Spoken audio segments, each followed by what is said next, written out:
Hello again, I'm Grenfell Woolacott. And I'm Debbie Woolacott. And we're the authors and founders of Mother Nature's Guardians and the Land of the Little People. Just as we've promised, we've made another free video of a story that's taken from our uplifting storybook, Mother Nature's Guardians Coddle-Popper Chronicles, Volume 1. And thank you so much for enjoying our stories. We've had a wonderful response with some really beautiful comments about the Coddle-Poppers that live on our farm here at Once Upon a Time. This next story is called Footprints, and I feel pretty sure that you're gonna love this one too. And for those who are still asking when Mother Nature's Guardians Coddle-Popper Chronicles Volume 1 will be published, after we finish this story, take a look in about the author's webpage by pressing the button just above. We never get tired of hearing nice things, so please press like and leave us nice comments if we manage to make you smile again with this story too.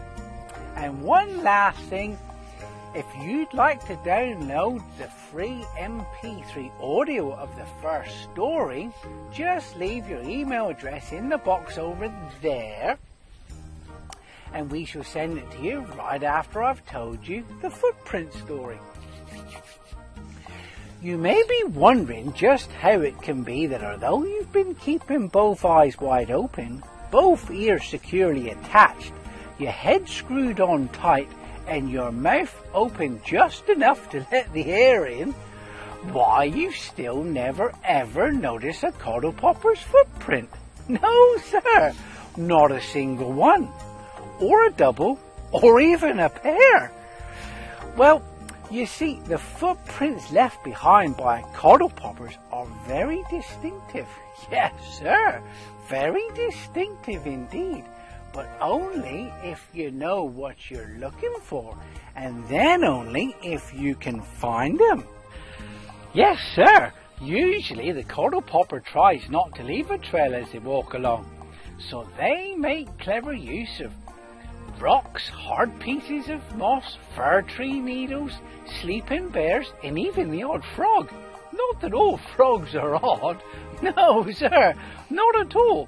Just the majority of the minority, or even the minority of the majority, or so I'm led to believe. Coddle-Poppers step on all manner of things rather than on bare ground, and then they're less likely to leave any tracks for others to follow. This is a trick copied by none other than Father Christmas himself when he delivers all his parcels. Have you ever seen any of his tracks? No, sir. You don't, do you? The only way you know he's been to your home is by the wonderful gifts that he's left behind.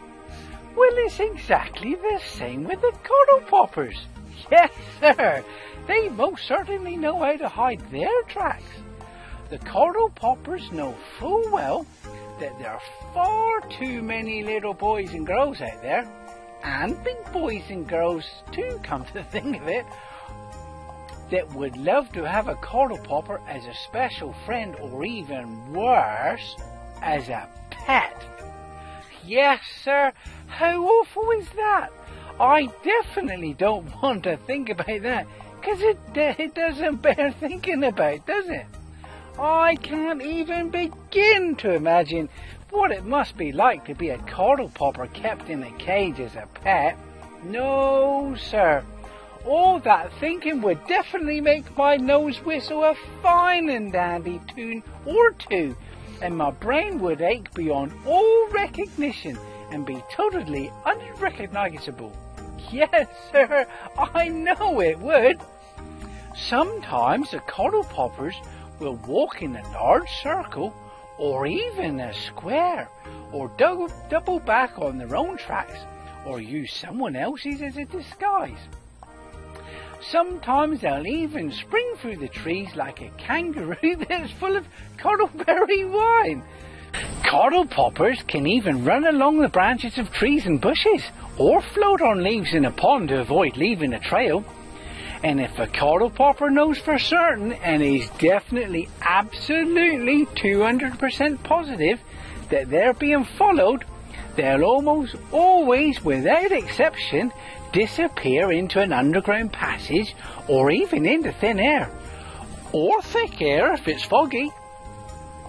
Yes, sir, they are magical little folk, very magical little folk indeed. When the Coddle-Popper is forced to tread on bare ground, they make use of a bird's foot pattern that's ingeniously printed on the soles of their boots, or even on the bottom of their shoes. With this cunning aid, they disguise their travels to look like a bird has just walked by. Yes, sir, they're cunning little folk, very cunning little folk indeed. Perhaps you may have seen tracks like these when you've been out walking in the woods. The question you must ask yourself is whether it was a Coddle-Popper's or a bird's footprint that you saw. Yes, sir.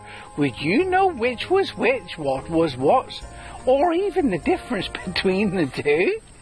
The key to telling the difference between them is simple. As soon as... well, I shall tell you the answer to that in the very next video. Just put your email address in the box over there. And not only will I finish the rest of this story, but you also get the free MP3 audio of the very first story too. How awesome is that?